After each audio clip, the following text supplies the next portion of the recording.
Domenica 17 aprile gli italiani sono chiamati a votare per il referendum sulle trivelle. Il quesito chiede se cancellare la norma che consente di cercare ed estrarre gas e petrolio anche entro le 12 miglia marine dalle coste italiane senza limiti di tempo.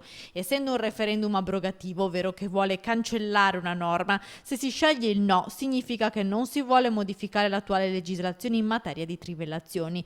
Il referendum quindi non riguarda nuove trivellazioni, bensì la possibilità per gli impianti già esistenti di continuare ad operare fino a che i giacimenti sottostanti non saranno esauriti.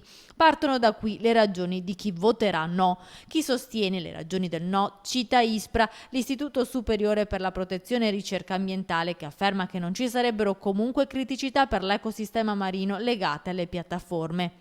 Le società petrolifere di Assomineraria, a loro volta, insistono anche su un altro elemento. Alle località della Riviera Romagnola, che ospitano circa 40 piattaforme, l'anno scorso sono state assegnate 9 bandiere blu, simbolo del mare pulito.